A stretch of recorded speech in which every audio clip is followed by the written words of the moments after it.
마태복음 24장 2절 대답하여 가라사대 너희가 이 모든 것을 보지 못하느냐 내가 진실로 너희에게 이르노니 돌 하나도 돌 위에 남지 않고 다 무너뜨리우리라. 두 번째 돌 하나도 돌 위에 남지 않고 다 무너뜨리우리라. 두 번째 시간입니다.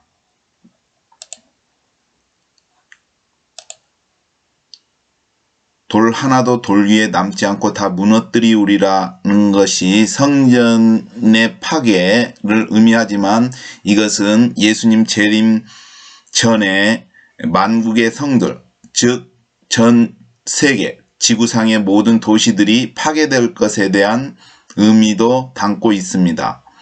그런데 이제 이러한 부분에 대해서 이번에는 구약에 대해서 두 가지를 살펴보려고 합니다.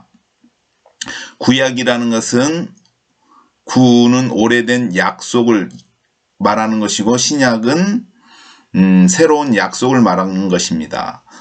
구약은 원래는 바로 예수님이 태어나실 것, 오실 것, 초림의 예수님을 이야기한 약속이고 하나님의 약속이고 두 번째 신약은 예수님이 다시 오실 것, 재림에 대한 약속입니다.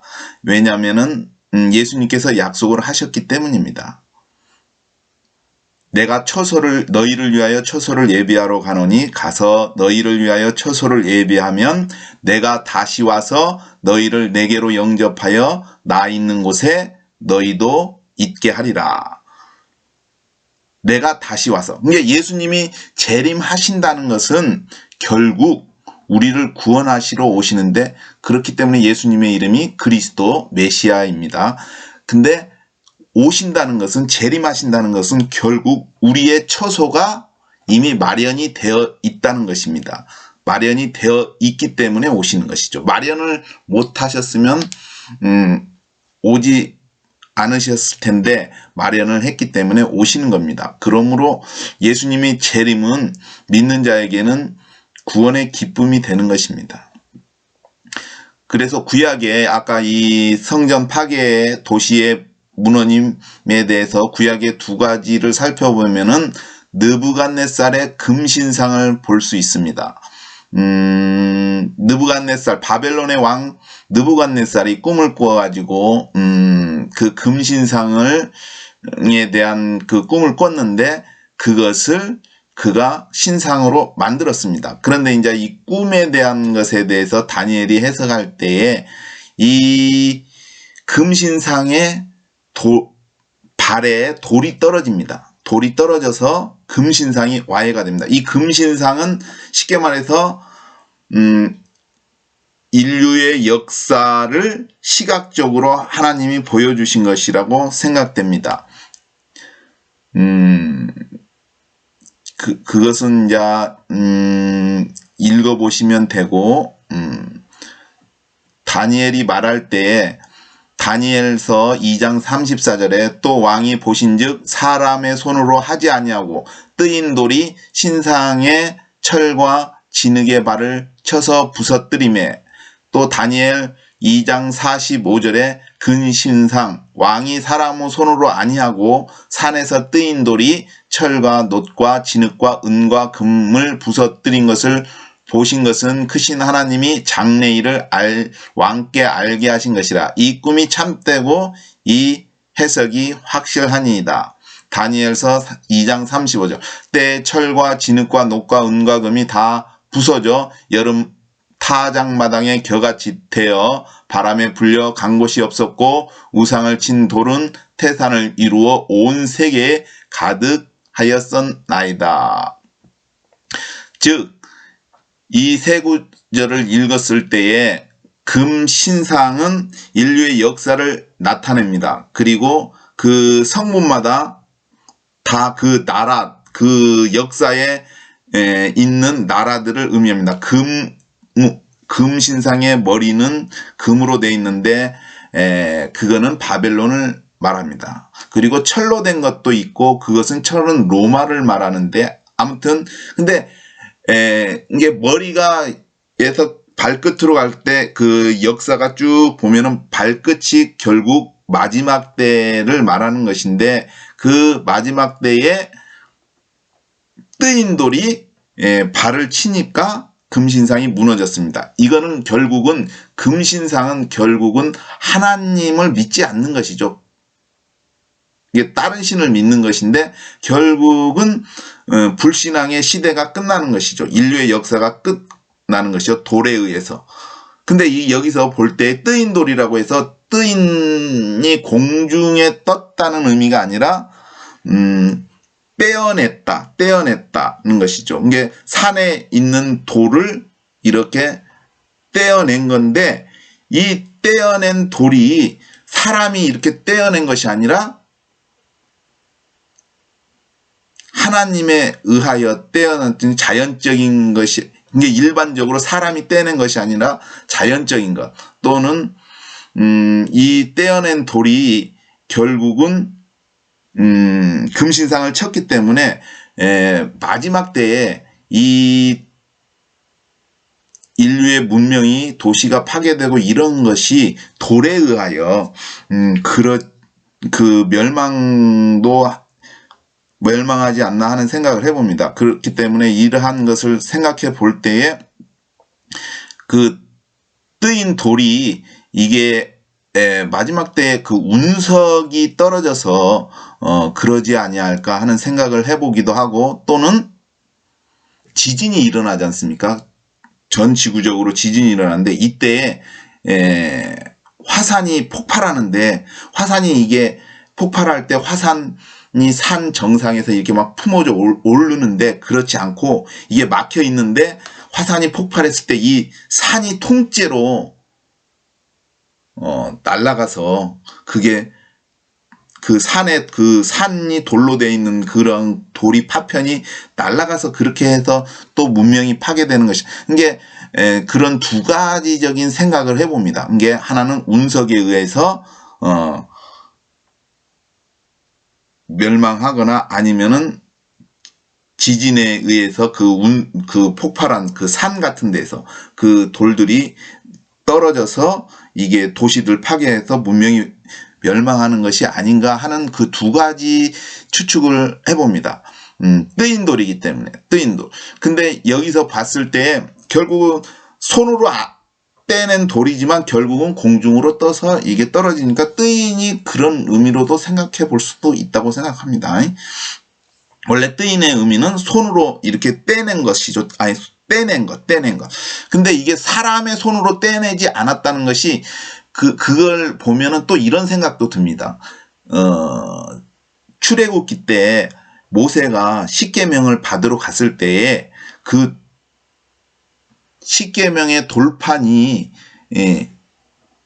그 산 위에 있는 돌, 하나님이 계신 그 돌에서 떼어내진 판이 되겠죠. 이게 인간의 손으로 뗀 것이 아니에요. 근데 결국은 그 돌을 십계명을 가지고 내려왔을 때 금송아지 우상을 보고 모세가 노하여서 이게 던졌습니다. 무슨 얘기인지 아시죠? 그렇기 때문에 뜨인 돌이죠. 하나님이 주신 돌, 사람이 만든 돌이 아니라 그 뜨인 돌이 또 파괴됐습니다. 이 파괴된 것이 십계명이 떨어졌을 때, 모세가 던졌을 때 이게 파괴된 그 조각들이 운석의 의미에 해당하지 않는가. 이게 금송아지 를 멸하듯이, 금송아지 섬기는 사람들을 멸하듯이 그 금신상을 멸하는 것이 그런 것이 같은 맥락의 의미가 아닐까 하는 생각을 해봅니다. 그리고 또 한 가지 골리앗이 있습니다. 골리앗도 돌에 의하여 무너졌습니다. 즉 다윗이 물맷돌로 쳐서 골리앗의 이마에 쳤습니다. 그래서 골리앗이 무너졌습니다. 그래서 돌로 멸망한 게 금신상이 있고 골리앗이 있습니다. 그래서 여기서 보면은 다윗이 사무엘상 17장 49절 손을 주머니에 넣어 돌을 취하여 물매로 던져 블레셋 사람의 이마를 치매 돌이 그 이마에 박히니 땅에 엎드러지니라 했습니다. 즉 이 골리앗도 쉽게 말해서 불신앙입니다. 하나님을 대적하는 것이죠. 이게 비슷하게 불신앙과 하나님을 대적하는 것, 그러한 것들이 무너지는 것이죠. 역사 속에서. 그렇기 때문에 그 골리앗을 보면은 금신상과 비슷한 면이 있습니다. 그리고 이러한 골리앗이 이마에 이러한 것이 박혔을 때 이런 느낌도 듭니다. 창세기에 보면은 결국은 창세기 3장 15절에 보면 내가 너로 여자의 원수가 되고 너의 후손도 여자의 후손과 원수가 되게 하리니 여자의 후손은 내 머리를 상하게 할 것이요 너는 그의 발꿈치를 상하게 할 것이니라 하시니라 했습니다. 결국은 골리앗이 이게 이마에 이렇게 그 돌이 박혀서 거시하는 것은 아마도 이러한 것들, 그 아까 창세기에 여자의 후손과 뱀의 후손의 그 싸움, 그러한 것의 의미가 아닐까. 그래서 골리앗이 머리를 상하게 하고. 그러니까 이거는 결국은 이 창세기의 말씀은 결국은 무엇이냐 하면은 예수님이 십자가에 죽으신 것은 사탄이, 쉽게 말해서 예수님이 십자가에 죽으신 것은 사탄이 예수님의 그 발꿈치를 상하게 한 것이고, 예수님이 부활하신 것은 뱀의 머리를 상하게 한 것. 이게 여자의 후손은 내 머리를 상하게 할 것이요. 그러니까 예수님이 부활한 것이 이 말에 해당한 것이고, 예수님이 십자가에 죽으신 것은 너는 그의 발꿈치를 상하게 할 것이냐에 해당한다고 생각합니다. 원래 이제 발꿈치에 대한 의미가 또 다른 의미가 있는데, 이거는 배반에 대한 의미가 있습니다. 그건 무엇이냐면은 요한복음 14장 18절에 보면 내가 너희를 다 가리켜 말하는 것이 아니라 내가 나의 택한 자들이 누구인지 알미라. 그러나 내 떡을 먹는 자가 내게 발꿈치를 들었다 한 성경을 응하게 하려 하는 것이니라 했습니다. 여기서 보면은 시편, 이 예수님께서 이 말씀하신 것은 이제 가룟 유다의 배반을 말하는 것인데, 이거는 미리 구약의 시편에 나와 있습니다. 시편 41장 9절에 나의 신뢰하는 바 내 떡을 먹던 나의 가까운 친구도 나를 대적하여 그 발꿈치를 들었나이다 했습니다. 아마도 이 발꿈치를 들은 것이 아마도 그 배반을 의미하고, 즉 예수님께서 그 최후의 만찬의 식탁에 앉았을 때 가룟 유다가 이제 예수님을 팔로 일어나잖아요. 일어날 때 그 발꿈치 드는 그 의미를 말하는 것이 아닐까, 배반의 의미로 생각됩니다. 그래서 이렇게 금신상과 골리앗에 대한 것을 생각해 보았는데, 아마도 이 세상이 그 하나님이 그 미리 정하신 그 대로 금신상이 이제 그 역사를 나타내지 않습니까? 그게 마지막 때에도 똑같이 그것과 같이 돌에 의해서 멸망하듯이 그러지 않을까 하는 생각을 해봅니다.